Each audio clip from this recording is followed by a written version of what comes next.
السلام علیکم ورحمۃ اللہ وبرکاتہ۔ اعوذ باللہ من الشیطان الرجیم، بسم اللہ الرحمن الرحیم۔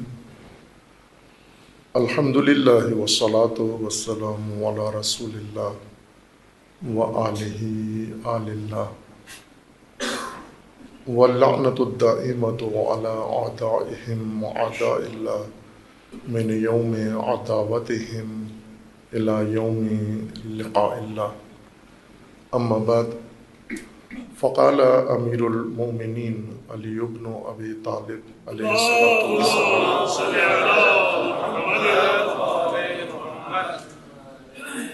یاتی علی الناس زمان لا یقرب فیہ الا الماحل ولا یذرف فیہ الا الفاجر ولا یضعف فیہ الا المنصف، یؤدون الصدقۃ فیہ غرما وصلۃ الرحم منا والعبادۃ استطالۃ علی الناس، فعند ذلک یکون السلطان بمشاورۃ النساء وامارۃ الصبیان وتدبیر الخصیان۔ درود پڑھیے محمد و آل محمد۔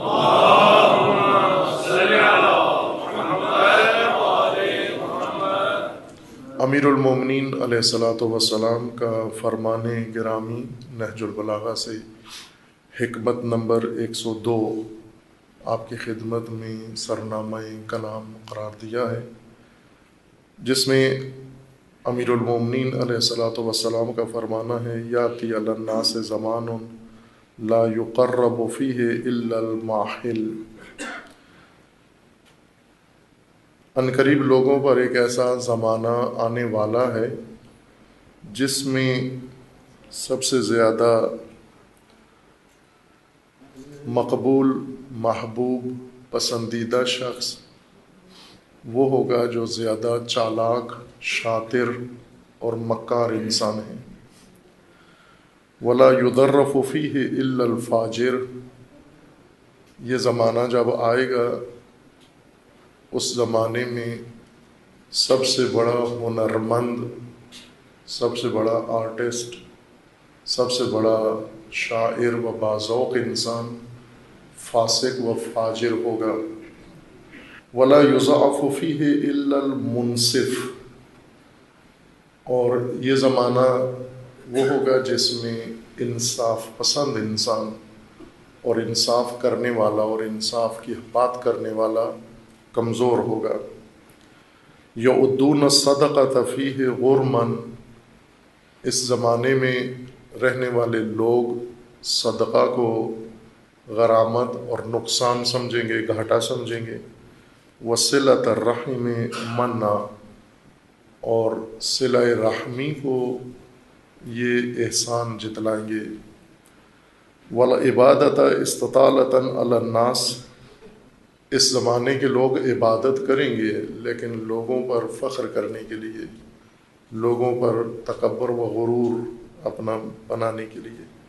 فعند ذلک یکون السلطان بمشورۃ النساء، ایسا زمانہ آ جائے گا، یا بمشورۃ النساء، یہ وہ زمانہ ہوگا جس میں تمام معاملات مملکت و سیاست و دیانت کے، تجارت کے، عورتوں کے مشورے سے انجام پائیں گے۔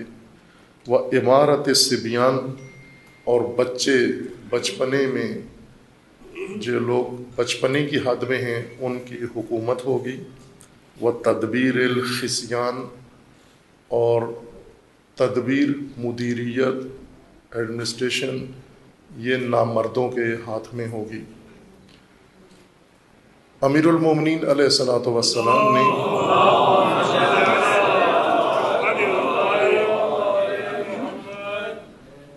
اس حکمت نورانی میں، نہج البلاغہ کا تیسرا حصہ ان مختصر خطبات کے جملے ہیں جو مرحوم سید رضی نے انتخاب کیے ہیں، حکم کے عنوان سے، وہ قصار القلم کے نام سے مختصر ہیں، لیکن ان کے اندر ایک پوری دنیا ہے معرفت کی۔ دراصل یہ حکمتیں انسان کی زندگی کے اصول ہیں، رہنما اصول ہیں، ضابطے ہیں، قواعد ہیں جن کے مطابق مومن انسان کی زندگی بسر ہو۔ زندگی کے اصول، ایمانی اصول، الہی اصول، اور اگر مختصر الفاظ میں یہ عرض کروں کہ نہج البلاغہ میں امامت کے زیر سایہ زندگی کا پورا نقشہ امیر المومنین علیہ السلام نے پیش کیا ہے اور بیان کیا ہے۔ ہر چند انسانیت کی بدقسمتی ہے، خصوصاً مسلمانوں کی، کہ امامت کے سایہ سے محروم کر دیا گیا اور خود بھی رضاکارانہ طور پر اس محرومیت کو پسند کیا اور جاری رکھا صدیوں سے۔ لیکن اگر امامت کے سائے میں ہوتے تو کیسی ہوتی زندگی؟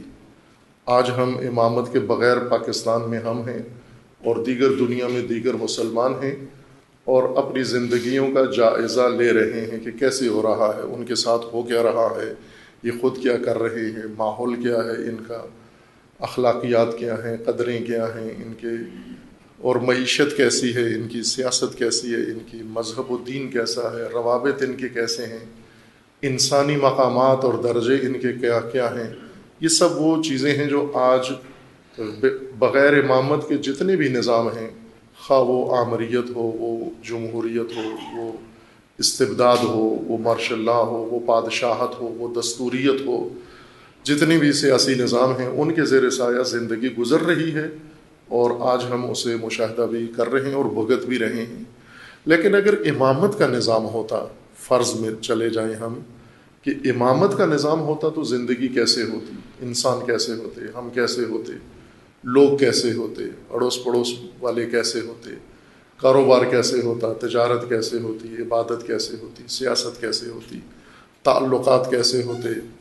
امامت کے زیر سایہ زندگی کا نقشہ نہج البلاغہ میں امیر المومنین علیہ السلام نے بیان فرمایا،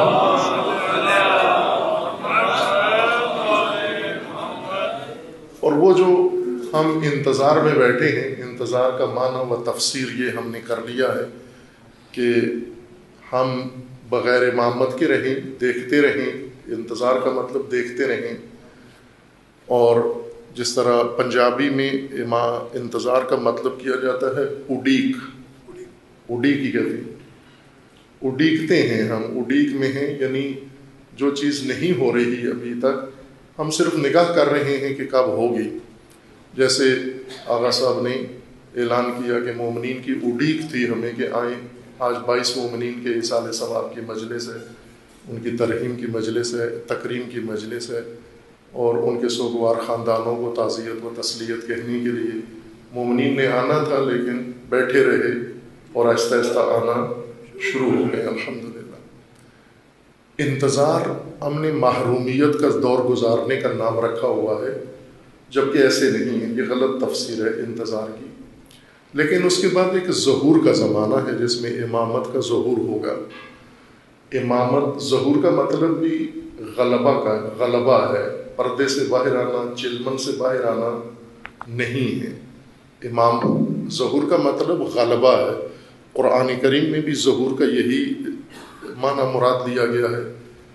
اللہ تعالیٰ کا فرمانا ہے کہ ہم نے اپنے رسول کو مبعوث کیا ہے، ہم نے اپنے نبی کو مبعوث کیا ہے، لوگوں کی طرف بھیجا ہے دین دے کر، ہدایت کا منشور دے کر اور دین حق دے کر۔ کیوں بھیجا ہے؟ ارسل رسولہ بالہدی والدین الحق لیظہرہ علی الدین کلہ۔ اس لیے ہم نے اپنے رسول کو ہدایت کا منشور اور دین حق دیا ہے کہ یہ اسے تمام ادیان پر، تمام نظاموں پر غلبہ دیں، اس کو غالب کر دیں۔ اس لیے اپنے رسول کو یہ منشور دیا ہے کہ اس کو زمین کے اوپر حاوی کر دیں، چھا جائے، اور اس دین کے ہوتے ہوئے کسی اور نظام کی حاکمیت اور نظام نہ ہو، صرف یہ چھا جائے پوری انسانیت کے اوپر۔ وہاں بھی یظہر کا مطلب ہے غلبہ دینا، ظہور کا مطلب بھی غلبہ ہے۔ ظہور امام یعنی غلبہ امامت۔ آج محرومیت کا زمانہ ہے، مغلوبیت کا زمانہ ہے، اور امامت کی محجوریت کا زمانہ ہے۔ آج ایک سرزمین کے علاوہ کسی سرزمین پر سایہ یا جھلک بھی امامت کی موجود نہیں ہے۔ صرف انتظار و آرزو ہے، لیکن جب پوری زمین پر امامت کا سایہ ہو جائے گا، نظام امامت طاری ہو جائے گا، کیسے ہوگا؟ جب غلبہ ہو جائے گا، اس کا نقشہ امیر المومنین علیہ السلام نے نہج البلاغہ میں رکھا ہے۔ اور ہم اس بات پہ اکتفا نہ کریں کہ آخر میں ہزاروں سال بعد بلا کر ظہور امامت ہو جائے گا اور پھر عدالت قائم ہو جائے گی، وہ ہو جائے گی، خوش نصیب ہوں گے جن کے زمانے میں یہ کام ہوگا، لیکن ہمارا کیا بنے گا؟ ہم سے پہلے والوں کا کیا ہوگا؟ ہم سے بعد والے جو اس محرومیت میں گزریں گے ان کا کیا ہوگا؟ اس لیے انتظار کا مطلب اڈیکنا نہیں ہے، انتظار کا مطلب نظارہ نہیں ہے، انتظار کا مطلب دیکھتے رہنا نہیں ہے، انتظار کا مطلب اپنے حصے کا امامت کا عمل کرنا ہے، اس کی طرف حرکت کرنا ہے، اور اپنے حصے میں، اپنے ماحول میں امامت کو لاگو کرنا ہے۔ کیسے کریں؟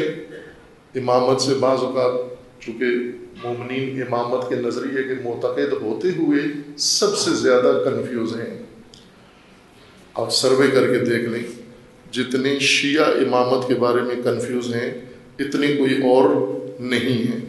چند روز کہہ لیں یا چند ہفتے پہلے جامع عروۃ الوثقیٰ میں وحدت کانفرنس ہوئی، جس میں اکابرین تمام مسالک کے علماء، مذاہب کے شریک ہوئے۔ الحمدللہ اس فرقہ وارانہ فضا میں، نفرت والی فضا میں، جہاں پر محرم میں بہت بدمزگیاں ہوئیں اور ملکی حالات کو خراب کرنے کی کوشش کی گئی، اس کے باوجود اللہ تعالیٰ کے لطف سے پاکستان بھر سے سارے علماء ہر مسلک کے آئے۔ ان میں سے ایک بہت ہی جید عالم دیوبند کے اور اہل سنت کے، جنہوں نے کھل کے برملا کہا، معلوم نہیں آپ نے وہ آپ تک وہ پہنچی ہے بات یا نہیں پہنچی، انہوں نے اہل سنت کے، یعنی میری نظر میں اگر میں کہوں تو سب سے بڑے عالم علامہ محمد خان شیرانی صاحب، جو کوئٹہ سے رہے ہیں، اسلامی نظریاتی کونسل کے چیئرمین رہ چکے ہیں، کئی سال پارلیمنٹ میں رہ چکے ہیں، غالباً سینیٹر بھی رہے ہیں، اور جے یو آئی کے بڑے رہنماؤں، مرکزی رہنماؤں میں سے ہیں۔ انہوں نے اس کانفرنس میں صاف اعلان کیا کہ مسلمانوں کا متفقہ نظام امامت ہے، اور انہوں نے شکوہ کیا باقی لوگوں سے کہ تم بھول گئے ہو امامت کو، تم فراموش کر بیٹھے ہو امامت کو، مسلمانوں کا اصل نظام امامت ہے۔ خلافت امامت کے مقابلے میں نظام نہیں ہے، خلافت خلف میں، یعنی رسول اللہ کے بعد آنے کی وجہ سے امامت کا ہی نام خلافت رکھا گیا، کیونکہ جو بعد میں آئے اس کو خلیفہ کہتے ہیں۔ اب پیروں کا یہ سلسلہ ہے نا، پیر جو بزرگ روحانی شخصیات ہوتی ہیں، یہ روحانی بزرگ شخصیات اپنے بعد کے لیے اہتمام کرتے ہیں، اور اس میں اپنے بعد کے لیے جس کو نامزد کرتے ہیں وہ خلیفہ کہلاتا ہے۔ وہ بیٹا جو والد کے بعد والد کی جگہ لیتا ہے اس کو بھی خلیفہ کہتے ہیں۔ خلف یعنی بعد میں آنے والا۔ ایک اصطلاح سنتے ہیں آپ، خلف صالح اور خلف طالح۔ صالح یعنی اچھا خلیفہ، اچھا جانشین، اچھا نائب کسی کو مل جائے، اور اگر اچھا نہ ملے، طالح ہو، بدکار ہو اور کرپٹ ہو تو وہ خلیفہ ہے اس کا، لیکن اچھا خلیفہ نہیں ملا۔ خلف صالح یعنی اچھی اولاد، اچھا بعد میں آنے والا نسل جو سنبھال لیتی ہے بزرگوں کے سرمائے کو اور ان کی محنتوں کو۔ خلافت صفت ہے، بعد میں آنے والے امام کو پہلے امام کی نسبت خلیفہ کہتے ہیں۔ رسول اللہ خلیفہ نہیں ہے، اللہ کے خلیفہ ہیں لیکن کسی اور کے خلیفہ نہیں ہے، لیکن جو رسول اللہ کے بعد آئیں گے وہ رسول اللہ کی جگہ جانشین بن رہے ہیں، اس لیے ان کو خلیفہ کہا جاتا ہے۔ اور رسول اللہ نے فرمایا تھا میرے بعد میرے 12 خلیفہ ہوں گے، اور ان کا نام بھی بتایا، نسب بھی بتایا، وہ کس نسل سے ہوں گے، کس کی اولاد سے ہوں گے، اور یہ میرے 12 جو رسول اللہ نے نامزد کیے اپنے خلفاء۔ ائمہ کو رسول اللہ نے خلفاء کہا، جنہیں امام کہا، انہی کو خلیفہ کہا بعد میں آنے کی وجہ سے، خلف میں آنے کی وجہ سے، لیکن یہ امامت کا نظام متفق علیہ ہے مسلمین کے اندر، اور یہ تحقیقی بات ہے، شعاری بات یا منبری بات نہیں ہے، مناظراتی نکتہ نہیں ہے، یہ تحقیقی بات ہے کہ تمام مسلمین کا متفقہ نظریہ امامت ہے، بلکہ اہل سنت کی کتابوں میں امامت کا زیادہ وضاحت سے تذکرہ ہے، ان کی فقہ میں اور ان کے اعتقادات میں امامت کا بہت واضح ذکر موجود ہے، اور انہوں نے امامت کے ان کے اکابرین جید علماء ان کی نصاب کی کتابوں میں امامت کا واضح ذکر موجود ہے کہ نظام امامت ہی ہے۔ مفتی شیرانی صاحب نے جو کچھ فرمایا وہ درست کہا انہوں نے کہ تمام مسلمانوں کا متفقہ نظریہ ہے۔ امامت نظام ہے اللہ کا بشریت کی ہدایت کے لیے، سیاسی، سماجی اور اجتماعی نظام ہے۔ بیچ میں صوفیوں نے تھوڑا سا ہمیں ٹریک سے ہٹا دیا ہے، انہوں نے کہا کہ امام کون ہوتا ہے؟ امام وہ مانوی شخصیت ہوتا ہے، وہ مستجاب الدعوات ہوتا ہے، جس کے اختیار میں دنیا کی کوئی چیز نہیں ہوتی، لیکن باطنی عالم سارا اس کا ہوتا ہے، باطن میں ساری چیزیں اس کے کنٹرول میں ہوتی ہیں، جیسا قطب ہوتا ہے، کوئی ابدال ہوتا ہے، کوئی بڑا شخصیت ہوتی ہے تو وہ باطنی امور کو دیکھتا ہے، لیکن ظاہری امور کس کے پاس ہو؟ بادشاہوں کے پاس ہو، زمین بادشاہوں کے پاس ہو، زمان بادشاہوں کے پاس ہو، صنعتیں، زراعت، سب کچھ شاہوں کے پاس ہو، یہ آپ ان کے پاس رہنے دیں، اور باطنی امور امام کے پاس۔ یہ صوفیوں نے امامت کا ٹریک بدل دیا اور ہمیں پسند آیا کہ یہ اچھی امامت ہے کہ امام باطن میں رہے، ہم باطنی امور میں، مانوی امور میں امامت کو مان لیں، ظاہری امور میں تو ہمارے وزیر اعظم ہیں، صدر ہیں، پارلیمنٹ ہے، اور دیگر دنیا کے اندر بادشاہ ہیں، بن سلمان ہے اور دیگر سلاطین ہیں، وہ تو دنیا چلا رہے ہیں، ہماری زندگی تو گزر رہی ہے ہماری، ہم انہی کی کابینہ میں داخل ہو جاتے ہیں، انہی سے درخواستیں منظور کرا لیتے ہیں، لیکن قبر کے بعد امامت، چونکہ قبر کے بعد بن سلمان نے کسی کام نہیں آنا، قبر کے بعد امام کی باری شروع ہو جاتی ہے۔ یہ صوفیوں نے ہمیں ٹریک سے اتارا ہے، ورنہ اللہ تعالیٰ نے ہماری زندگی کا جو مہار ہے، زمام ہے، وہ امام کو دیا۔ ولی کا مطلب یہی ہوتا ہے کہ جس کے ہاتھ میں کسی چیز کا اختیار دے دیا جائے۔ متولی کہتے ہیں نا آپ، مسجد کا متولی، یعنی مسجد کے اختیارات، مسجد کے جملہ امور جس کے ہاتھ میں ہو وہ مسجد کا متولی ہو جاتا ہے۔ بچے کا ولی کون ہے؟ بچے کے اختیارات جس کے پاس ہو، یتیم کا ولی جس کے پاس اختیارات ہو۔ وقف، جب آپ وقف کرتے ہیں تو ولی مقرر کرنا ضروری ہوتا ہے کہ وقف تو کر دیا، اختیار کس کا ہوگا، تصرف کون کرے گا، اس کے امور کی تدبیر کون کرے گا، نگرانی کون کرے گا، چلائے گا کون اس کو، وہ ولی کہلاتا ہے۔ تو اللہ تعالیٰ نے انسان بنائے، ان انسانوں کو نبی بھیج کے مسلمان بنایا، مومن بنایا، اور پھر مومنوں کی زندگی کا سارا اختیار جس کے سپرد کیا اس کو ولی کہا اور امام کہا ہے۔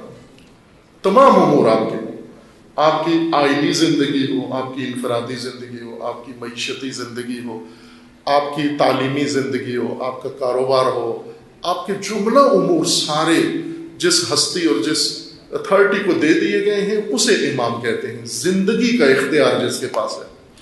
ہم زندگی اپنی علیحدہ کر لی ہے، زندگی کسی اور کو سپرد کر دی ہے، زندگی کا مالک کوئی اور بن گیا ہے، معنویت امام کے حوالے کر دی ہے کہ آپ جیسے آج مثلا سرمایہ دار آدمی ہیں، آپ کسی سرمایہ دار سے کہیں کہ یہ پیسے سارے مجھے دے دو، یہ بنگلہ، کوٹھی، کاریں، پراپرٹی سب میرے حوالے کرو، باطنی ساری چیزیں آپ کے پاس ہیں، آپ باطنی چیزوں کے مالک ہو، کوئی بھی 1 روپیہ دینے کے لیے تیار نہیں ہے، لیکن اللہ کے دین میں ہم نے یہ کام کر دیا اور مان لیا۔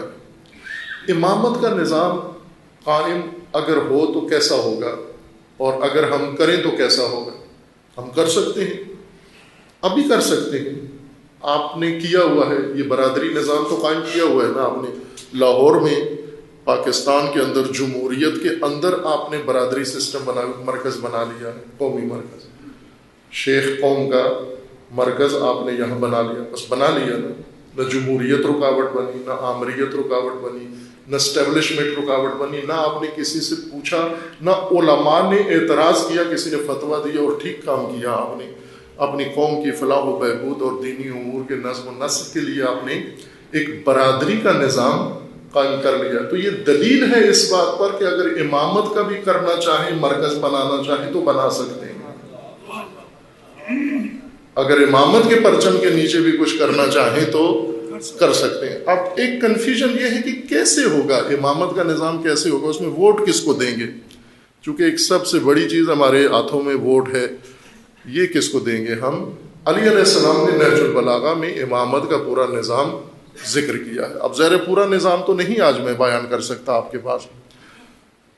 ایک حکمت نمبر 102 نہج البلاغہ میں حضرت علامہ مفتی جعفر حسین رضوان اللہ تعالی علیہ کے ترجمہ کی ترتیب کے مطابق حکمت نمبر 102 آپ کی خدمت میں زینت کلام قرار دیا ہے کہ اگر امامت نہ ہو تو کیا ہوگا، امامت ہو تو کیا ہوگا. اس حکمت میں امیر المومنین نے امامت کے نہ ہونے کا زمانہ بتایا ہے کہ اگر امامت کا نظام نہ ہوا تو کیا ہوگا، کیسی صورتحال، نقشہ کیا ہوگا. امام فرماتے ہیں یاتی علی الناس زمان، میرے اپنی حکومت کے زمانے میں یہ خطبہ بیان فرمایا، اور امیر المومنین علیہ السلام کا خطبہ نہج البلاغہ میں ہے کہ عنقریب یہ امامت کی حکومت تمہارے ہاتھ سے چلی جائے گی، تم ہاتھ سے کھو بیٹھو گے، دے بیٹھو گے. خطبہ نمبر 25 ہے ظاہراً، جس میں حضرت نے پیشن گوئی کر دی تھی کہ مجھے صاف نظر آ رہا ہے کہ بہت جلدی یہ بنو امیہ شامی تم سے حکومت لے لیں گے، اور لے لی انہوں نے، بہت دیر نہیں لگی. امیر المومنین کے اس خطبے کے فوراً بعد کچھ ہی عرصہ امیر المومنین کی شہادت ہو گئی. امام حسن علیہ السلام جب منصب حکومت پہ بیٹھے تو پھر اندرونی حالات ایسے ہو گئے کہ وہ سب کچھ شامیوں کے پاس چلا گیا. جو کچھ امیر المومنین نے کہا تھا وہ لفظ بلفظ پورا ہو گیا، اور اس کا ذمہ دار امیر المومنین نے لوگوں کو قرار دیا، اپنے ساتھیوں کو قرار دیا کہ تمہاری وجہ سے ہوگا یہ سب کچھ، چونکہ تمہارے اندر 4 ایسی خصلتیں ہیں جس وجہ سے تم امامت کو محفوظ نہیں رکھ پاؤ گے، امامت کی نعمت سے محروم ہو جاؤ گے.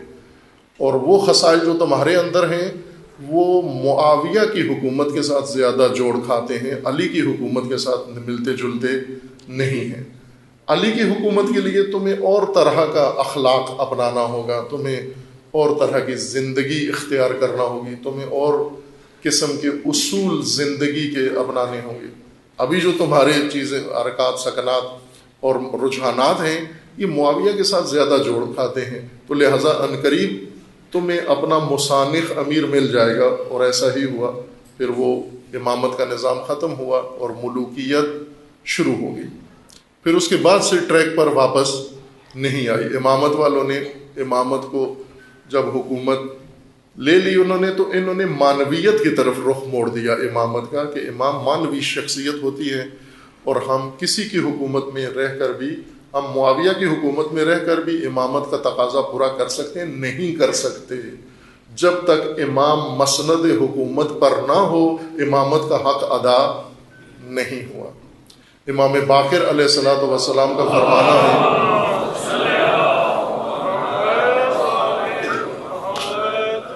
ایسے نہیں ہوتا عزیزان ہمارے، امامت کا حق ادا نہیں ہوتا. امام پنجم ہر عید کے موقع پر، جب عید ہوتی تھی، عید سے مراد عید فطر یا عید قربان، تو امام فرماتے تھے جب عید کا وقت ہوتا ہے، دن آتا ہے، تو میرا زخم تازہ ہو جاتا ہے، میرا دکھ، میرا درد تازہ ہو جاتا ہے، زندہ ہو جاتا ہے. شاگرد نے، صحابی نے پوچھا کہ کون سا غم، کون سا دکھ؟ تو امام علیہ السلام نے فرمایا کہ جب میں مسند امامت و حکومت پر طاغوت کو بیٹھا دیکھتا ہوں تو میرا غم تازہ ہو جاتا ہے. یہ ہے غم امام، یہ ہے غم اہل بیت و غم ائمہ. یہ غم ہمارے اندر منتقل ہونا چاہیے. غم حسین، غم امام، غم امام باقر شیعوں کے دل میں منتقل ہونا چاہیے، حتماً منتقل. جس طرح علامہ اقبال آرزو کرتے تھے، اللہ جو درد مجھے دیا ہے، جو تڑپ مجھے دی ہے، جو عشق مجھے دیا ہے، وہ سب ان جوانوں کو، میری قوم کو بھی عطا کر۔ ائمہ بھی یہی فرماتے ہیں کہ اے پروردگار، جو غم، جو درد دین ہمیں دیا ہے وہ ہمارے پیروکاروں کے اندر بھی عطا کر، اور کریں اس درد کو، اس غم کو اپنے اندر ایجاد کریں۔ عزیزان من، امامت کے بغیر دنیا کا نقشہ کیا ہے؟ امام فرماتے ہیں یاتی علی الناس زمان، لوگوں کے اوپر ایک زمانہ آنے والا ہے، جلدی آنے والا ہے، جو فوراً آ گیا اور پھر جاری ہے، آج تک جاری ہے۔ اس کی علامتیں کیا ہوں گی؟ اس کی علامات یہ ہیں، لا یقرب فیہ الا الماحل، محبوب، پسندیدہ شخصیت، محترم شخصیت، مقرب شخصیت، بہت ہی پاپولر انسان کون ہوگا اس زمانے کے لوگوں کے نزدیک؟ جب بھی ان سے پوچھو جی کہ آج کل کے لوگوں میں، شخصیات میں، خاندان میں، گھرانے میں، محلے میں، ماحول میں، ملک میں کون سب سے اچھا ہے، کون سب سے معروف ہے، کس کی شہرت زیادہ ہے؟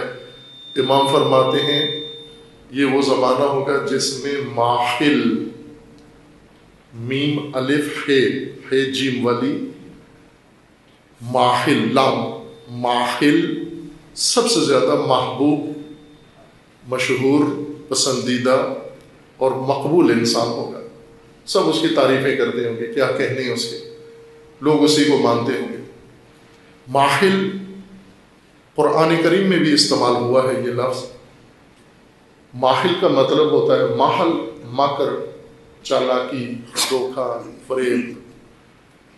ایسا شاطر انسان، دوغلا انسان، کئی شخصیتوں کا مالک انسان، کئی چہرے والا انسان، جو آسانی سے دوسروں کے سامنے رنگ بدل لیتا ہے۔ مثلاً آپ کا خیر خواہ نہیں ہوتا، لیکن جب آپ کے سامنے بیٹھتا ہے تو آپ کو اپنا خیر خواہ نظر آتا ہے۔ آپ کا ہمدرد نہیں ہوتا، لیکن جب آپ اس کے پاس بیٹھتے ہیں تو آپ کو اس کے اندر ہمدردی نظر آتی ہے کہ یہ گویا میرے لیے ہمدردی دکھا رہا ہے۔ وہ ساری ایکٹنگ جو کر رہا ہوتا ہے، جن چیزوں کا اظہار کر رہا ہوتا ہے، وہ اس کے اندر ہوتی نہیں ہے، فقط اداکاری کر رہا ہے۔ آپ کے سامنے آنسو بہائے گا، آپ کے سامنے دکھ کا اظہار کرے گا، آپ کے سامنے بہت سارے اخلاص کا اظہار کرے گا، لیکن ایسے ہوتا نہیں ہے۔ کیوں یہ اداکاری کرتا ہے؟ چونکہ آپ کو اپنے دام میں پھنسانے کے لیے، آپ کو سبز باغ دکھانا۔ سبز باغ دکھانا یہ ایک کنایا ہے، اور ہوتا ہے، روز ہم سبز باغ دیکھتے ہیں اور ہر ایک سے دیکھتے ہیں۔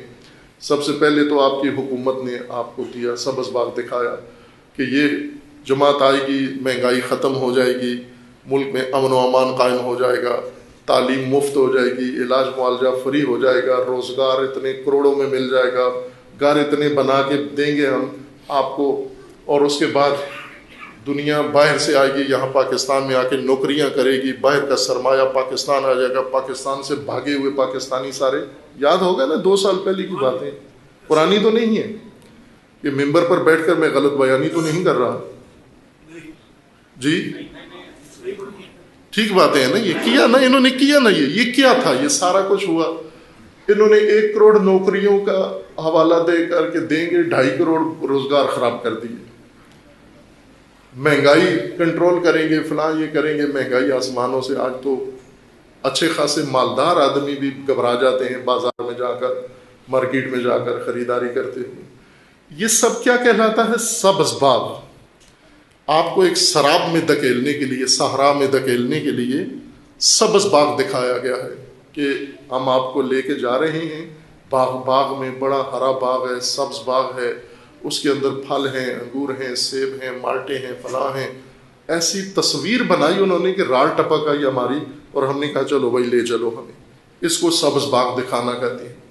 لوگ روزانہ ہمارے ساتھ یہ کام کر رہے ہیں۔ کوئی سیاست میں سبز باغ دکھا رہا ہے، کوئی دیانت میں سبز باغ دکھا رہا ہے، کوئی تجارت میں سبز باغ دکھا رہا ہے، کوئی سماج میں سبز باغ دکھا رہا ہے، کوئی مذہب میں سبز باغ دکھا رہا ہے۔ اور جب یہ سبز باغ دیکھ کر ہم چند قدم جا کے پتہ بھی چل جاتا ہے کہ یہ دھوکہ تھا، ہر آدمی پھنسا ہوا ہے کسی نہ کسی پلاٹ کے دھوکے میں. فلاں آدمی نے کہا تھا یہ سوسائٹی بن رہی ہے, اس میں بڑا سستا پلاٹ ہے, یہ آپ لے لو. آپ نے قسطیں جمع کرا دی, جب پلاٹ لینے گئے تو پتہ چلا 16 آدمیوں اور کو بھی بک چکا ہے یہ پلاٹ آپ کا, یا سرے سے سوسائٹی ہی نہیں ہے, پلاٹ ہی نہیں ہے آپ کا. اب یہ سب سبز باغ ہیں. اسی طرح یہ ہماری زندگیوں کے اندر رو رہا ہے, اور سبز باغ دکھانا, دھوکہ دینا, شاطر بننا, چالاک بننا, مکار بننا, لوگ اس کو اپنی ایک کوالٹی سمجھتے ہیں, لوگ اس کو اپنی ایک صلاحیت سمجھتے ہیں, اس کو اپنے لیے ایک بڑی طاقت سمجھتے ہیں, قوت سمجھتے ہیں کہ میں بڑا تیز آدمی ہوں. چونکہ اکثر لوگوں کو ورغلا لیتا ہوں, دھوکہ دے دیتا ہوں, غلط بیانی کر کے, جھوٹ بول کے ان کے سامنے میں ان کو اپنی ایما پر لے آتا ہوں. یہ ماحل کہلاتا ہے یہ شخص. امیر المومنین فرماتے ہیں اگر امامت سے نکلو گے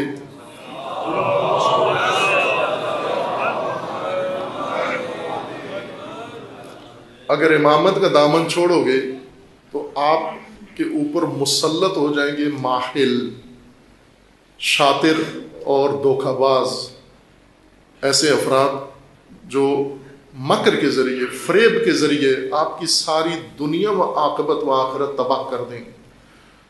چونکہ وہ چالاک ہے اور آپ کا اس پر اعتماد ہے, وہ مقرب ہے, وہ محبوب ہے, وہ پسندیدہ شخصیت ہے آپ کی. لوگ عموماً کہتے ہیں بڑا دیانتدار ہے, بڑا خدمت گزار ہے, بڑا درد رکھنے والا ہے, بڑا مخلص ہے. لوگوں کے ذہنوں میں اس کی تصویر اس طرح سے پیش آتی ہے, جبکہ وہ ہوتا ماحل ہے. ماحل یعنی چہرہ ظاہر کچھ اور دکھا کے اور درپردہ مکر کرنا, فریب کرنا اور انسانوں کو نقصان پہنچانا. یہ افراد محبوب بن جائیں گے, یہ مشہور ہو جائیں گے. لا یقرب, یہ وہ زمانہ ہوگا جس میں مقرب, محبوب, پسندیدہ لوگ ماحل ہوں گے. ولا یظرف فیہ الا الفاجر, اور یہ وہ زمانہ ہوگا جس میں ظریف کس کو سمجھا جائے گا, زوئے کے ساتھ ظریف, ظرف. ظریف کا مطلب ہوتا ہے باذوق, نفیس انسان, ہنرمند انسان, جس کے کاموں میں ظرافت ہو, نفاست ہو.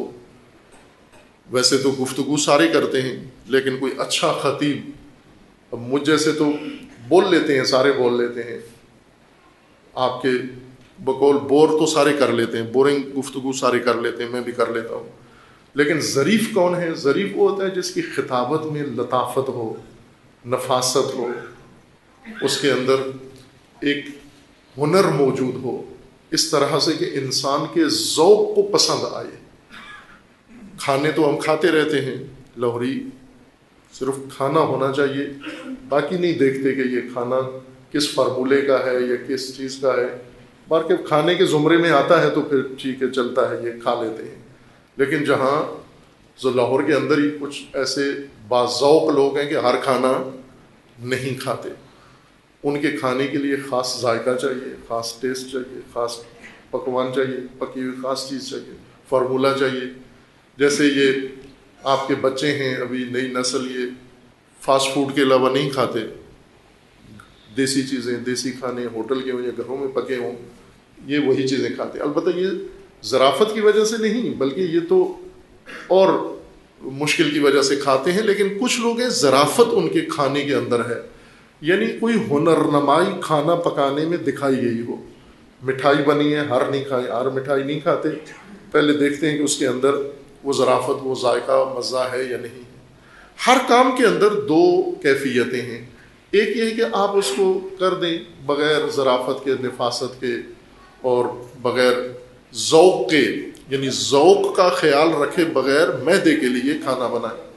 کہ اکثر عموماً میدا بھرنے کے لیے, پیٹ بھرنے کے لیے کھانا بنایا جاتا ہے. لیکن کچھ لوگ کھانا میدے کے لیے نہیں بناتے, ذوق کے لیے بناتے ہیں.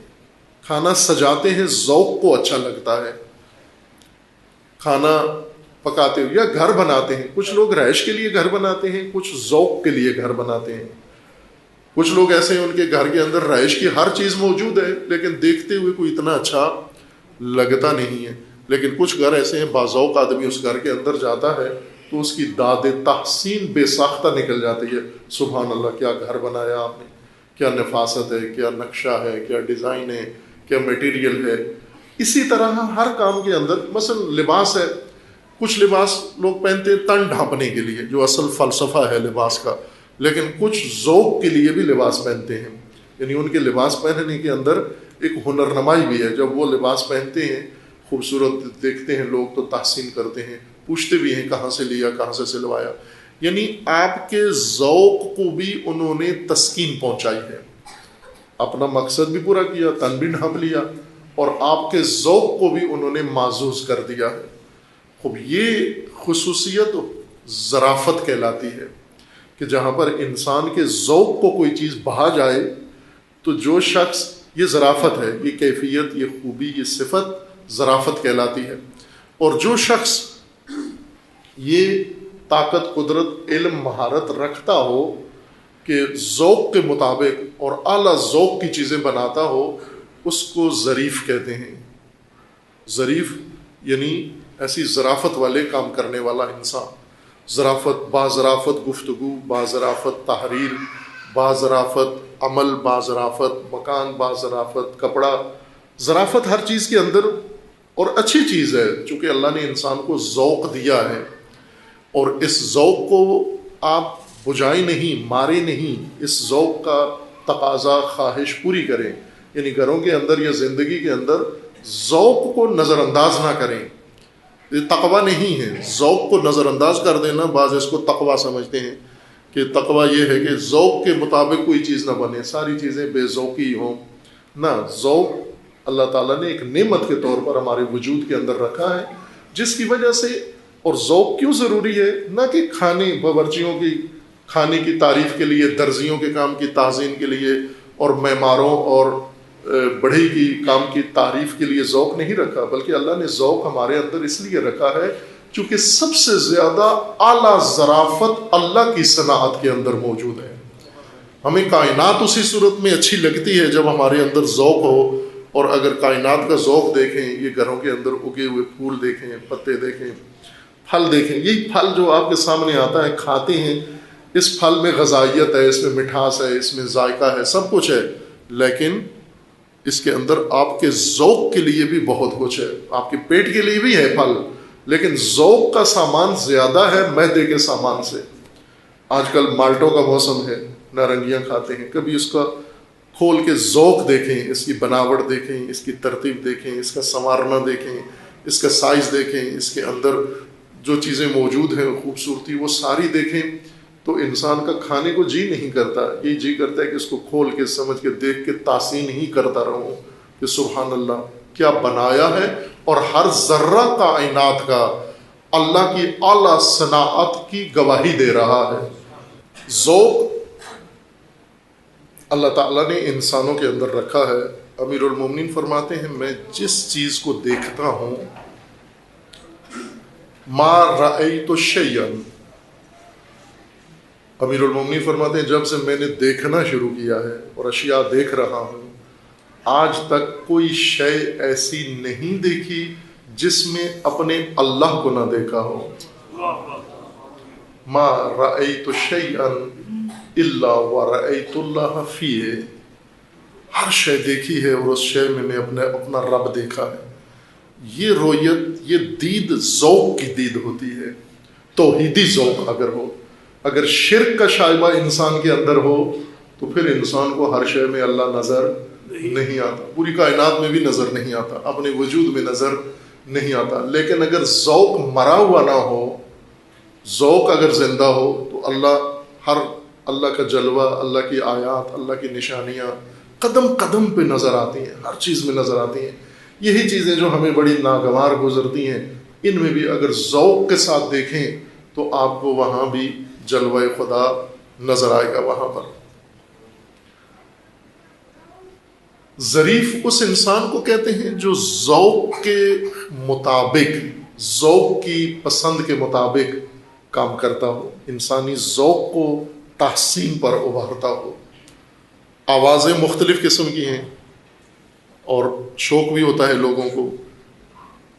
اب کچھ لوگوں کی آوازیں ہیں نہیں ہیں، مترنم نہیں ہیں، سر نہیں ہیں، لیکن ان کو شوق ہوتا ہے کہ میں آؤں، کوئی مرثیہ پڑھ دوں، کوئی سوز پڑھ دوں، کوئی کلام پڑھ دوں، کوئی نوحہ پڑھ دوں.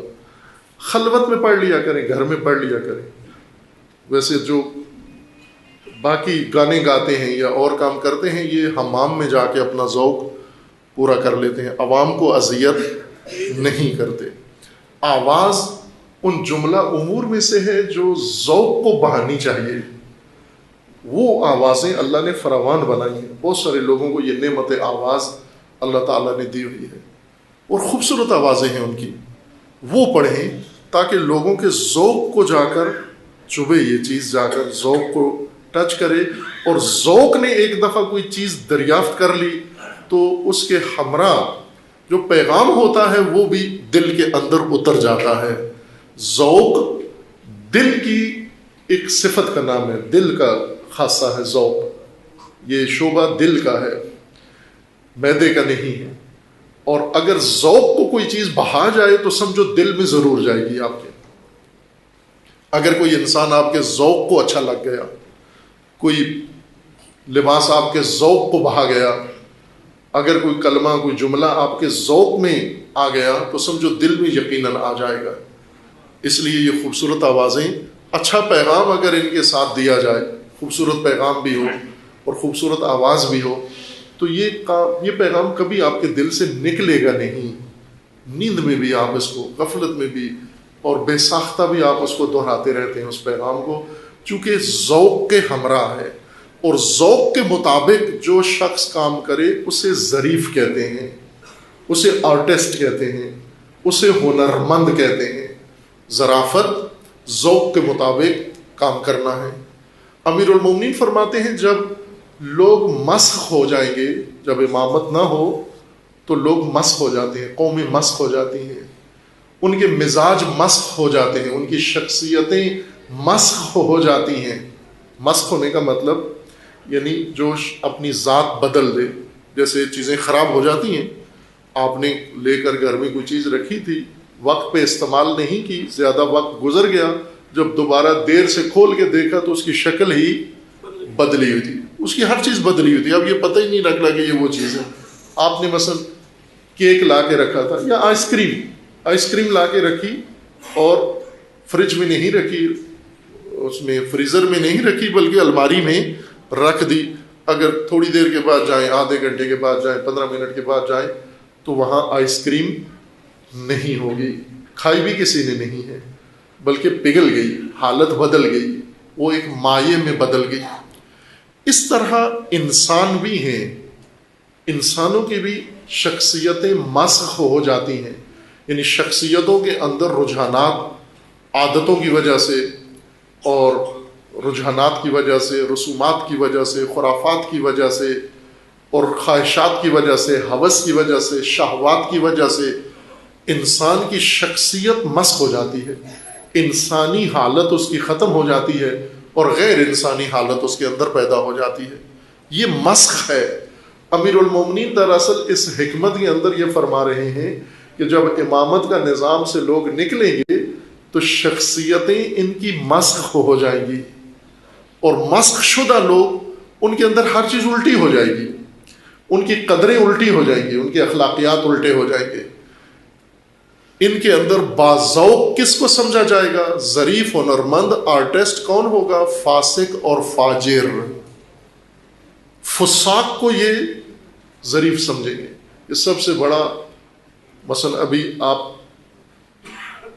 فلمی دنیا میں دیکھیں، آرٹسٹ آپ کے جتنے فاسد لوگ ہیں وہ ہمارے آرٹسٹ بن گئے یا آرٹسٹ کہلاتے ہیں، ظریف کہلاتے ہیں. یہ ہنرمند ہیں. ہنرمند فاسد طبقہ، ہنر، انہوں نے ہنر کا لباس پہن لیا.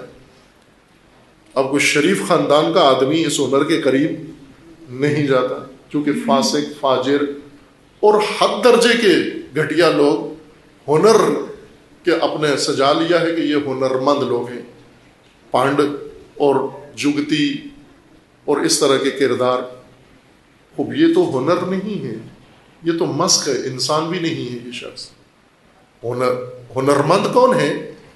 ہنرمند ہے انبیاء، ہنرمند ہیں آئمہ، ہنرمند ہیں جو اللہ نے یہ ان کے اندر ودیت کیا ہے، یہ ہنر ہے خداوند تبارک و تعالیٰ نے ان کے اندر رکھا ہے۔ ہنر بری چیز نہیں ہے، ہنر دراصل اللہ تعالیٰ کا ایک عطیہ ہے جو انسانوں کو عطا کیا گیا ہے تاکہ ہدایت اس عطیے کے لفافے میں لپیٹ کر ان کو پیش کی جائے۔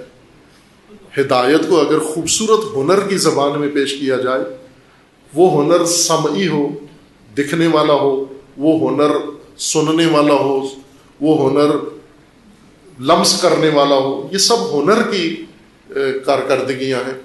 فاسق و فاجر کا میدان ہنر نہیں ہے، لیکن چونکہ زمانہ بدل گیا ہے، قدریں بدل گئی ہیں، مسخ ہو گئے ہیں لوگ، امامت کا سایہ ان کے اوپر نہیں ہے، ہادی کا سایہ نہیں ہے، اس وجہ سے ان کا ہنر بھی تباہ و برباد ہو گیا ہے۔ فاسق و فاجر ہنرمند ہوں گے۔ ولا یضعف فیہ الا المنصف، سب سے کمزور آدمی، دتکارا ہوا آدمی، جس سے سب اب دور ہو جاتے ہیں، اس سے قطع تعلق کر لو، اس کے پاس مت بیٹھو، یہ ٹھیک آدمی نہیں ہے۔ کون ہوگا اس زمانے میں؟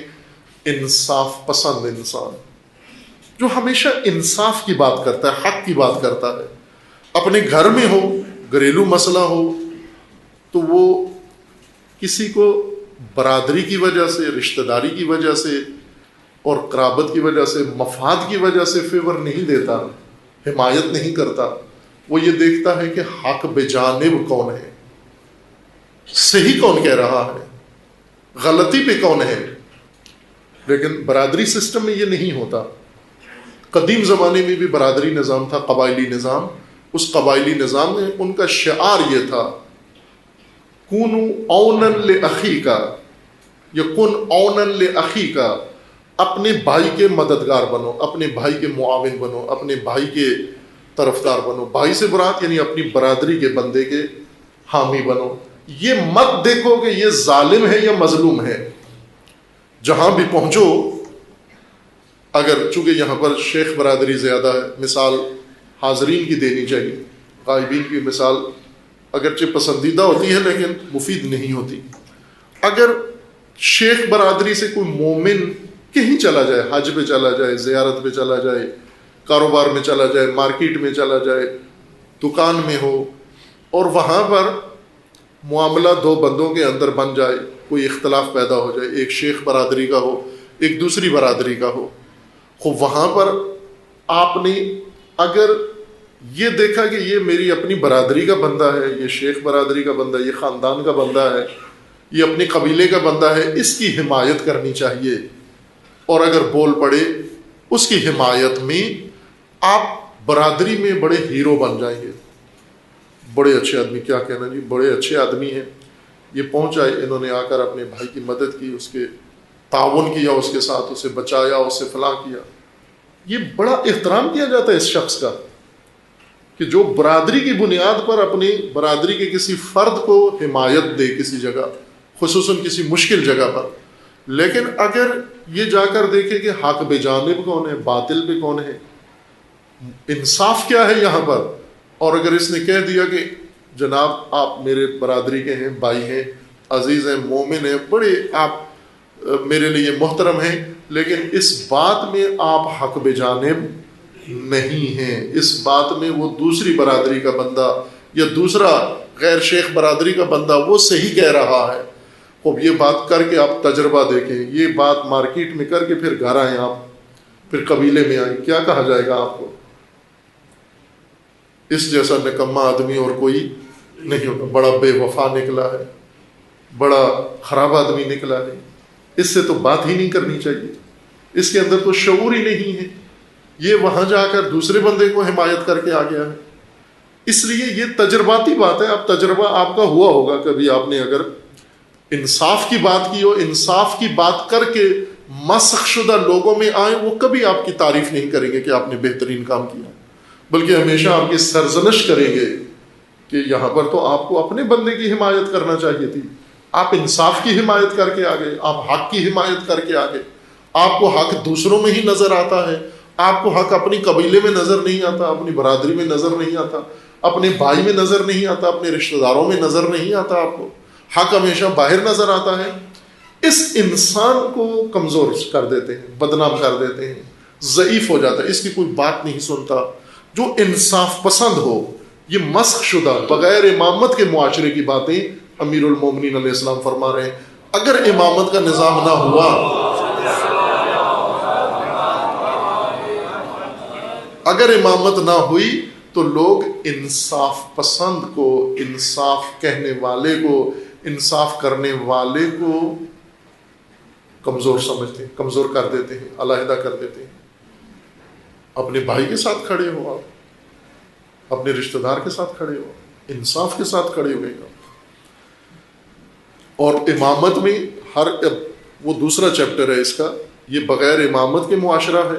اب امامت کا معاشرہ امیر المومنین علیہ السلام نے خود بیان بھی کیا ہے، ذکر بھی کیا ہے کہ کن اونن للمظلوم، ہمیشہ مظلوم کے حامی رہو، وہ تمہارا بھائی ہو یا تمہارا دشمن ہو۔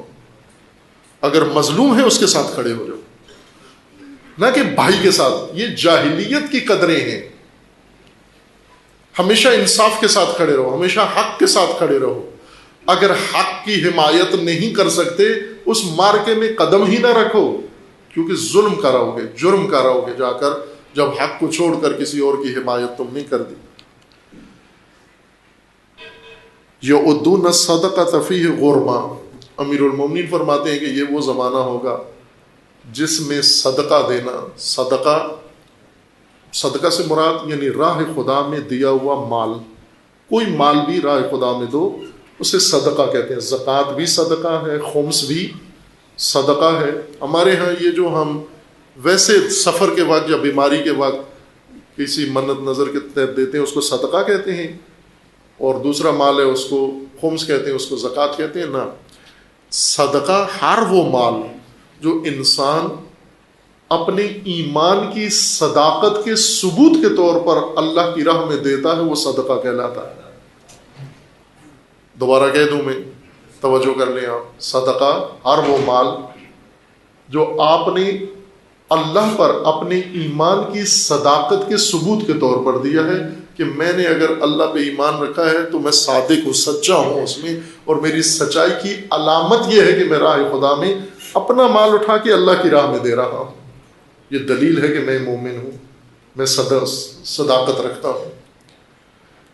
یہ وہ زمانہ ہوگا جب لوگ، اس زمانے والے آئیں گے مسخ شدہ لوگ، امامت کے بغیر تربیت جنہوں نے پائی ہے، غیر امامت معاشرے میں پرورش پانے والے، پروردگان نظام جمہوریت و ملوکیت و استبدادیت و شہنشاہیت، امامت کے علاوہ جس معاشرے میں لوگ پرورش پائیں گے، ان کے نزدیک سب سے بڑا گھاٹا یہی مال ہے جو اللہ کی راہ میں دیا جاتا ہے۔ اس کو گھاٹا سمجھتے ہیں، اس کو نقصان سمجھتے ہیں، اس کو غرامت سمجھتے ہیں۔ یہ تو بڑا نقصان کر دیا ہم نے، اللہ کی راہ میں دے دیا۔ ایسے مسک ہو جائیں گے لوگ، اور جو اسراف کریں گے، حرام خوری کریں گے، عیش و عشرت کریں گے، اپنا مال یا دوسروں کا مال بے جا خرچ کریں گے، اس کو اپنے لیے ایک شان سمجھیں گے، اس کو اپنا سٹیٹس سمجھیں گے۔ درست جگہ خرچ کیا، اسے اپنے لیے سمجھتے ہیں کہ یہ ٹھیک جگہ خرچ ہوا ہے، لیکن جو اللہ کی راہ میں نکل گیا روپیہ، وہ نقصان ہو گیا ہمارا۔ لیکن امامت کے سائے میں پرورش پانے والے، ان کا کیا وتیرہ ہے؟ امامت کے سائے میں پرورش پانے والے، وہ اپنا سارا مال، نہ صرف خمس و زکوٰۃ، اپنا سارا مال اپنا نہیں سمجھتے، یہ اللہ کا مال ہے اور اللہ نے مجھے امین بنایا ہے، میں اللہ کا امین ہوں، امین اللہ فی الارض ہوں میں، کیونکہ اللہ نے اپنی امانت میرے سپرد کر دی ہے۔ اور جب اللہ کی امانت میرے پاس ہے تو جس کی امانت ہے اسی کی طرف لوٹانی چاہیے۔ امانتیں کہاں جانی چاہیے؟ جس کی امانتیں ہیں اسی کی طرف چلی جائیں۔ امین وہ ہوتا ہے جو صاحب امانت کو امانت لوٹا لے، لیکن جو ضائع کر دیا، جو ہڑپ کر گیا، جو کھا گیا، جو آگے تقسیم کر کے چلا گیا، مال کسی کا تھا کسی اور جگہ لگا کے چلا گیا، وہ امین نہیں ہے۔ وہ غاصب ہے، وہ خائن ہے۔ وصلۃ الرحم منع، امیر المومنین فرماتے ہیں یہ زمانہ جب آئے گا مسخ شدہ امامت کے بغیر، اس زمانے میں لوگ صلہ رحمی کو احسان سمجھیں گے، کسی پر احسان جتلانا، منت جتلانا، کسی کو یہ سمجھنا کہ ہم نے آپ کے لیے بہت کچھ کیا ہے۔ صلہ رحمی احسان نہیں ہے، صلہ رحمی ایک فریضہ ہے، صلہ رحمی ایک قدر ہے جو آپ کے اندر اللہ نے رکھی ہے اور اس کے واجب قرار دیا، لازم قرار دیا ہے، اور اس کے اثرات ہیں سماجی، اس کے اثرات ہیں اجتماعی تہذیب کے۔ صلہ رحمی، صلہ رحمی عزیزان، ابھی مثلا ہم مومنین کی مجلس ایصال ثواب میں ہیں، یہ مجلس ایصال ثواب کرنا، ان مرحومین کی یاد میں رہنا، یہ ایک صلہ رحمی کی ایک مثال ہے۔ جب کوئی فوت ہوتا ہے اس کے جنازے میں آ جاتے ہیں، لیکن جنازے کا انتظار نہ کریں، ہم بہت سارے کام جنازے کے بعد شروع کرتے ہیں، جبکہ اللہ تعالیٰ نے جنازے سے پہلے جنازہ بننے سے پہلے ہمیں ہدایت کی ہے، ذمہ داریاں لگائی ہیں، رہنمائی کی ہے، ضوابط بتائیں، اصول بتائیں جنازے سے پہلے۔ مثلا میں کسی اور مجلس میں ایک بات کی تھی، ہمارے بعض مومنین وہ اکثر مجھے وہ بات سناتے رہتے ہیں، دوبارہ یاد دلاتے رہتے ہیں، اور وہ بات یہ تھی کہ مثلا مومنین ہمارے سب سے زیادہ افضل کام، سب سے بڑا نیک خیر فلاح اور رفاہ کا کام قبرستان کی زمین خریدنا سمجھتے ہیں۔ یہ پورے پاکستان میں ایسے ہے کہ سب سے نیک کام کیا ہے؟ قبرستان خرید لو مومنوں کے لیے۔ اگر کسی نے خرید لیا، قبرستان دے دیا، سمجھو وہ قوم پر رہتی دنیا کے احسانات کر کے چلا گیا۔ قبر کے بعد مومنین کو اکٹھے دفن ہونا چاہیے، قبر کے بعد مردے الگ الگ قبروں میں، دوسرے قبرستانوں میں، جدا جدا قبروں میں نہیں ہونے چاہیے، سارے قریب قریب ہونے چاہیے۔ مردے اگر قریب قریب بھی ہو جائیں گے تو ایک دوسرے کو کیا فائدہ پہنچائیں گے؟ ہے کوئی فائدہ؟ مردہ دور دفن کر دو یا قریب دفن کر دو، مر گیا، ختم ہو گیا، اب اس کو دفن چاہیے، قبر چاہیے، قریب بھی ہو تو بھی قبر ہے، دور بھی ہو۔ البتہ وہ فضیلت ہے کہ مومنین کے قبرستان میں دفن کرنا افضل ہے، وہ درست ہے، لیکن آپ قبر سے جنازہ بننے کے بعد ہمدردیاں آپ کی پیدا ہوتی ہیں مومنوں کے ساتھ، جبکہ اللہ تعالیٰ نے فرمایا ہے کہ مرنے سے پہلے ساری ہمدردیاں اس کے ساتھ کر دو۔ آپ جتنی خیرخائیاں ہیں مرنے سے پہلے اس کے نثار کرو۔ قبر بنا دی ہے، کبھی سوچا ہے کہ جس کے لیے اتنی قبریں بنا کے ہم کر رہے ہیں، اس کا گھر بھی نہیں تھا، اس کے بچوں کا خرچہ بھی نہیں تھا، اس کے علاج معالجے کے پیسے بھی نہیں تھے، اس کے بچوں کے پاس تعلیم کی فیس بھی نہیں تھی، یہ اپنے گھر کی بنیادی ضرورتوں سے بھی محروم تھا۔ ہم اسے کہہ دیتے ہیں ابھی تو گزارا کر۔ ابھی کل کا واقعہ جو ہوا ادھر کہیں قریب ہی ہوا، قصور میں ہوا، کہاں ہوا؟ قصور میں ہوا، سنا ہوگا آپ نے خبروں میں، کہ ایک باپ نے 5 بچے اپنے نہر میں پھینک دیے ہیں۔ لاہور کا واقعہ، قصور کا ہے ظاہر۔ 5 بچے، 5 ہی بچے تھے اس کے، اور اس کو 1 ہفتے سے مزدوری نہیں ملی تھی، روزانہ کما کے لاتا تھا اور بچوں کا پیٹ بھرتا تھا۔ 1 ہفتے سے مزدوری نہیں تھی، ظاہر چھوٹے بچے ہیں، بھوک لگتی ہے، روتے ہیں وہ، اب اور کوئی چیز مانگے یا نہ مانگے، کھانا تو مانگنا ہے انہوں نے، اور اس مزدور کے پاس اپنے بچوں کا پیٹ بھرنے کے لیے پیسہ نہیں تھا۔ اس کمبخت نے بجائے خود چھلانگ لگانے کے بچوں کو نہر میں پھینک دیا۔ خوب آپ توجہ کریں، یہ کیا معاشرہ ہے، کس ماحول میں ہم رہ رہے ہیں اور ہم کیا کر رہے ہیں؟ کیوں حکمرانوں پہ کوئی بات نہیں کرنی چاہیے، چونکہ حکمران صرف اقتدار کے نشئی ہیں، اقتدار پرست ہیں، اقتدار کی ہوس ہے ان کو۔ مومنین اس شیطانی سیاست کے سے ہٹ کر آپ ایک ایمانی تہذیب بھی بنا لیں اپنے اندر۔ یہ موضوع میں کسی اور وقت زیادہ وضاحت سے کروں گا عرض، کہ امامت کا نظام اسی ماحول کے اندر مومنین خود قائم کر سکتے ہیں۔ امامت کا دنیاوی نظام، امامت کا دنیاوی نظام، یہی جو زندگی ہم گزار رہے ہیں یہ سب امامت کے تحت ہو جائے آپ کی زندگی، اس میں امامت کا سایہ پڑ جائے یہ زندگی. اور اگر امامت کا سایہ پڑے تو امام خود راتوں کو اٹھ کے یتیموں کے لیے خوراک لے کر ان کے گھروں کے اندر جا کر ان کو کھلا کے آتا ہے. امام وہ نہیں ہوتا، یا امامت کے پیروکار جو خبریں صرف سنے کہ بچے 5 جیل اس نے نہر میں بھوک کی وجہ سے پھینک دیے ہیں. یہ تو انسانی معاشرہ بھی نہیں ہے.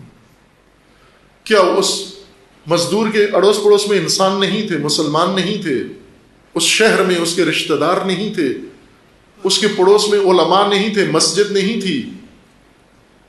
اگر یہ سب کچھ تھا تو یہ ایک ہفتے تک یہ 5 بچے بھوک سے بلکتے رہے اور باپ سے دیکھا نہیں گیا، وہ بلکتے بچوں کو اٹھا کے نہر میں پھینک کے آ گیا. باقی کیا کر رہے تھے سارے؟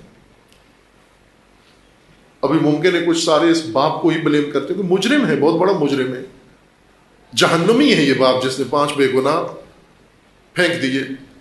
لیکن کیا باقی نہیں ہے؟ ہم سب اس میں شامل نہیں ہیں؟ بنا سکتے ہیں اسی پاکستان کے اندر. یقین جان لیں امام خمینی رحمۃ اللہ علیہ فرماتے تھے، جب نجف میں تھے امام، ابھی انقلاب برپا نہیں ہوا تھا، اس وقت امام نجف کے قیام کے دوران یہ فرماتے تھے کہ اگر فقط بغداد شہر کا خمس، ظاہر بغداد شہر میں سارے شیعہ نہیں ہیں، غیر شیعہ بھی ہیں، اور سارے شیعہ خمس بھی نہیں دیتے، تھوڑے لوگ دیتے ہیں، جو جتنے پاکستان میں دیتے ہیں اتنے ہی بغداد میں دیتے ہوں گے، یا شاید پاکستان میں زیادہ دیتے ہوں گے. بعض علماء کے بقول کے 2% لوگ، 2% شیعہ پاکستان میں خمس دیتے ہیں. 100 شیعوں میں سے 2 آدمی خمس دیتے ہیں، باقی نہیں دیتے. اب یہ ریشو وہ بھی ہوگا 5% کہہ لیں آپ، سارے تو پھر بھی نہیں دیتے. ایران میں بھی سارے نہیں دیتے. امام کا یہ فرمانا تھا کہ یہ جتنے افراد بغداد شہر میں رہتے ہیں اور خمس دیتے ہیں، اگر ان کا خمس جمع کر لیا جائے تو پوری دنیا میں کوئی سید بھوکا نہیں رہے گا. کوئی سید، صرف ایک شہر، وہ سارا شیعوں کا بھی نہیں ہے. تہران کا نام نہیں لیا کہ سارا شیعہ شہر ہے، قم کا نام نہیں لیا، اصفہان کا نام نہیں لیا، کراچی لاہور کا نام نہیں لیا، بمبئی کا نام نہیں لیا جہاں بڑے بڑے سرمایہ دار ہیں. ایک شہر کا، متوسط شہر کا نام لیا. اور یہ حقیقت ہے عزیز من. اگر امامت کا نظام قائم ہو، بے شک آپ کی حکومت نہ ہو، بے شک آپ کا سلسلہ نہ ہو، سیاسی نہ ہو، لیکن امت تو ہے، آپ دین تو ہے آپ کے پاس. اگر آپ کے پاس دین ہے، اگر آپ کے پاس قرآن ہے، نظام امامت ہے، نہج البلاغہ ہے. اگر نہج البلاغہ ہے، علی علیہ السلام فرماتے ہیں کہ میں کوفہ کا امیر ہوں اور کوفہ میں کوئی یتیم بھوکا سو جائے، بلکہ یمن میں بھوکا سو جائے، میں کس بات کا امیر ہوں؟ میں اللہ کو کیا منہ دکھاؤں گا؟ اگر میں کوفہ میں امیر ہوں اور یمن میں کوئی بھوکا سو جائے. تو امیر المومنین کے پیروکار عزیزان پاکستان بھرا ہوا ہے. امیر المومنین کے پیروکار، اور اللہ نے دیا ہوا بھی بہت کچھ ہے، نوازا ہوا ہے آپ کو اللہ نے. تو یہ سارے مومنین پاکستان میں رہتے ہوئے کم از کم پاکستان کے کسی شہر میں کوئی انسان بھوکا نہ سوئے، یہ شیعہ کر سکتے ہیں، یہ نظام بنا سکتے ہیں. میں وثوق سے عرض کر رہا ہوں، آپ بنا سکتے ہیں آپ ایسا نظام. پورے پاکستان میں کوئی بھی انسان، نہ شیعہ نہ مسلمان، کوئی انسان پاکستان میں بھوکا نہ سوئے، یہ آپ کر سکتے ہیں اسی موجودہ نظام سے. لیکن امامت کو فالو کرنا ہوگا. امامت کو موت سے پہلے، جنازہ بننے سے پہلے صلہ رحمی اپنانا ہوگی. صلہ رحمی موت سے پہلے پہلے کرو. صلہ رحمی پر دار و مدار ہے ایمانی معاشرے کا، اور صلہ رحمی نہ کرنے کی بہت سخت مذمت کی گئی. صلہ رحمی وہ وسیع ہے بہت، صرف رشتہ داروں تک نہیں ہے، بلکہ پہلے بھی مجھے یاد ہے شاید اسی محل میں، اسی مکان میں نے ایک گفتگو میں صلہ رحمی کے متعلق عرض کیا تھا کہ اس کا دائرہ بہت وسیع ہے. صلہ کا، صلہ رہبر کے ساتھ صلہ یعنی تعلق، اتصال، رابطہ، رہبر کے ساتھ، مسلمانوں کے ساتھ، امت کے ساتھ، پڑوسیوں کے ساتھ، معاشرے کے ساتھ، ذوی الحقوق کے ساتھ، ان سب کے ساتھ صلہ یہ اس کے زمرے میں آتا ہے۔ رحم قرابت داروں کو کہتے ہیں، یعنی جن کے ساتھ رشتہ بھی ہے، نسبی رشتہ ہے، ان کو رحم کہتے ہیں۔ لیکن صلہ کا دائرہ رحم سے وسیع تر ہے کہ یہ سارا صلہ کے زمرے میں ہی آتا ہے۔ وہ سارے روابط جو اللہ تعالیٰ نے مقرر فرمائے ہیں، اگر ہمیں معلوم ہو جائیں کہ یہ ہمارے فرائض میں سے ہے یہ روابط، یہی امامت کا معاشرہ اسی شہر کے اندر، اسی لاہور کے اندر، اسی پاکستان کے اندر امامت کا معاشرہ قائم ہو سکتا ہے۔ عزیزان من، اگر شش امامی شیعہ، 6 اماموں والے شیعہ جن کو ہم شش امامی کہتے ہیں، ویسے ان کے ائمہ زیادہ ہیں، 54-55 تک پہنچ چکے ہیں۔ ہم چونکہ ہمارے ساتھ 6 ائمہ میں شریک ہیں، اس وجہ سے ہم نے ان کا نام شش امامی رکھا ہوا ہے، 6 امامی، لیکن خود وہ اپنے آپ کو نہیں کہتے۔ انہوں نے پوری دنیا میں امامت کا نظام قائم کیا ہوا ہے، پوری دنیا میں۔ اسماعیلی شیعہ، بوری شیعہ، وہ انہوں نے امامت کا نظام قائم کیا ہوا ہے، جہاں بھی رہتے ہوں، دنیا کے کسی کونے میں ہوں، یہ ایک امام کے تابع ہیں، ایک نظام کے تابع ہیں۔ نیشنلٹی کسی جگہ کی بھی ہو، پاسپورٹ کسی جگہ کا بھی ہو، کسی اور سسٹم کا حصہ نہیں بنتے، اپنے امامت کے نظام کو فالو کرتے ہیں۔ تو اگر 6 امامی یہ شعور ان کے اندر آ جاتا ہے کہ وہ پوری دنیا کے اندر 200 ممالک کے اندر پھیل کے باوجود ایک مرکزی نظام کے تحت آ سکتے ہیں، تو اثنا عشری کیوں نہیں آ سکتے؟ 12 امامی کیوں نہیں آ سکتے؟ کر سکتے ہیں آپ۔ اور شش امامی انہوں نے جو کچھ سسٹم بنایا ہے، یوں نہیں کہ فقط شش امامی شیعوں کو وہ فائدہ دیتے ہیں، 12 امامی شیعہ بھی وہیں جاتا ہے علاج معالجے کے لیے۔ انہی کے آپ گلگت بلتستان یا جہاں جہاں بھی دیکھیں، شش امامی شیعہ، 12 امامی شیعہ کو بھی کھانا کھانا ہوتا ہے، سرینا ہوٹل میں جاتا ہے۔ 12 امامی شیعہ کو آپریشن کرانا ہوتا ہے، آغا خان اسپتال میں جاتا ہے۔ 12 امامی شیعہ کو اکاؤنٹ کھولنا ہوتا ہے تو وہ ان کے بینک میں، حبیب بینک میں جا کر کھولتا ہے، اور کون سے ہیں، سنہری بینک اور کیا کیا ان کے، اگر غلطی نہ کر رہا ہوں۔ اور اگر آپ کو تعلیم حاصل کرنی ہے تو آغا خان بورڈ میں جا کر تعلیم حاصل کرتے ہیں آپ، وہ تعلیمی نظام بھی بنا لیتے ہیں، بینکنگ کا نظام بھی بنا لیتے ہیں، معیشت کا نظام بھی بنا لیتے ہیں، ہوٹلنگ کا نظام بھی بنا لیتے ہیں، اور ساری انسانیت کو اپنی سروسز دیتے ہیں۔ تو کیا 12 امامی کے لیے کسی نے منع کیا ہے کہ آپ نے یہ کام نہیں کرنا؟ یا 12 امامی میں امامت کا کچھ اور تصور ہے؟ امامت بدل گئی ہے ان کی۔ 12 امامی میں ائمہ نے ان کو بتایا تھا کہ تم نے طاغوتوں کی پیروی کرنی ہے، تم نے ضائع کرنا ہے بیت المال اپنا۔ 12 امامی کو بھی وہی تعلیمات ہیں، بلکہ اس سے زیادہ بہتر تعلیمات ہیں۔ آپ وہ معاشرہ قائم کر سکتے ہیں۔ صلہ رحمی کو احسان سمجھیں گے، والعبادت استطالۃ علی الناس، اور عبادت کو لوگوں کے اوپر برتری کا ذریعہ قرار دیں گے۔ عبادت کریں گے، اس کو ساتھ اظہار بھی کریں گے، تظاہر بھی کریں گے کہ میں یہ عبادت کرتا ہوں، میں یہ نیک کام کیا۔ فَإِنَّ ذَلِكَ يَكُونُ السُّلْطَانُ بِمَشُورَةِ النِّسَاءِ، جب یہ وقت آئے گا، جب یہ مسخ شدہ لوگ وجود میں آئیں گے، تو ان کے اندر ایک علامت اور ظاہر ہوگی، اور وہ یہ ہے کہ تمام امور عورتوں کے مشورے سے انجام پائیں گے۔ ہر کام عورتوں کے فیصلے سے ہوگا، اگرچہ بظاہر مرد ہوں گے، لیکن کام سارا عورتوں کے مشوروں سے ہوگا، عورتوں کی رائے سے ہوگا۔ وَإِمَارَةِ الصِّبْيَانِ، اور بچپنے کے ذہن اور بچپنے کی شخصیت کے مالک لوگ، بچگانہ لوگ حاکم بن جائیں گے، امیر بن جائیں گے، جن کے طور طریقے باتیں بچوں والی ہیں۔ پاکستان میں تو پتہ نہیں ہیں یا نہیں، آج کل بچپنے والے ذہن، بچپنے والی گفتگو، بچپنے والے وزیر مشیر، بچگانہ باتیں کرنے والے۔ لیکن امیر المومنین فرماتے ہیں کہ ایسے ہوگا جب امامت کا سایہ اٹھے گا اور تمہاری قدریں بدل جائیں گی، تمہاری ہویت ختم ہو جائے گی، تو پھر صبیان تم پر حکومت کرنا شروع کر دیں گے، بچے. اور پھر امیر المومنین فرماتے ہیں وَالتَّدْبِيرِ الْخِصْيَانِ، اور تمام امور نامردوں کے پاس آ جائیں گے، نامرد جن کے اندر مروت و مردانگی نہیں ہے.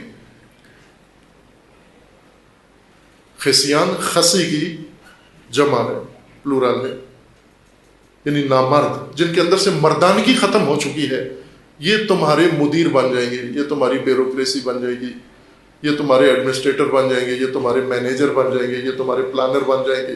نامرد. یہ آفت نازل ہوگی اگر تم نے امامت کا دامن ہاتھ سے چھوڑ دیا. ہم یہ سمجھتے ہیں کہ شاید قبر کا مسئلہ ہے، امامت قبر سے شروع ہو جائے گی. نہ عزیز من، اللہ نے زندگی کی زمام امامت کے ہاتھ میں دی ہے، امام کے ہاتھ میں دی ہے. امامت میں وقفہ اللہ نے جائز قرار نہیں دیا. امامت میں ایسا وقفہ کہ جسے چھوڑ کر ہم غیر امامت کی پناہ میں چلے جائیں، یہ اللہ نے اجازت نہیں دی ہمیں. بات جاری ہے، میں نے تیزی سے فقط تبرکاً اس حکمت کا ترجمہ پورا کر دیا ہے، تفسیر اس کی رہتی ہے، کسی علیحدہ فرصت میں انشاءاللہ اسے عرض کیا جائے گا. چونکہ مجلس ترحیم ہے، ایصال ثواب کی مجلس ہے مومنین کے لیے.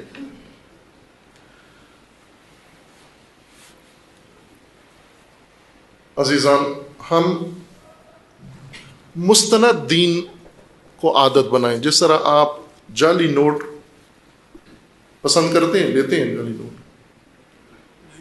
ہے کوئی اس مجلس میں بیٹھا ہوا جو کہے کہ فرق نہیں پڑتا، وہ اس کوئٹہ والے سردار کے بقول کی ڈگری ہوتی ہے، اصلی ہو یا نقلی ہو، ڈگری ہوتی ہے. اگر آپ بھی اسی مسلک کے قائل ہیں تو پھر آپ کہیں نوٹ ہوتا ہے، اصلی ہو یا نقلی ہو. تو آپ جنہوں نے آپ کے پیسے دینے ہیں وہ نقلی نوٹ فوٹو کاپی کرا کے آپ کو دے دیں، چونکہ کافی ہے، نوٹ کی شکل تو ہے اس کی، لیکن نہیں لیتے آپ. ڈگریاں اصلی ہونی چاہیے، نوٹ اصلی ہونے چاہیے، اور جو ضرورت کی چیزیں ہیں وہ اصلی ہونی چاہیے. اگر آپ کو گھر کی کوئی ڈگری، سند، انتقال کی سند آپ کو اگر کوئی بنا کے دے اور جعلی قرار دے، پلاٹ آپ کا جعلی ہے، دکان کی مالکیت کی سند جعلی ہے، تو آپ کبھی بھی قبول نہیں کریں گے. اصلی چاہیے.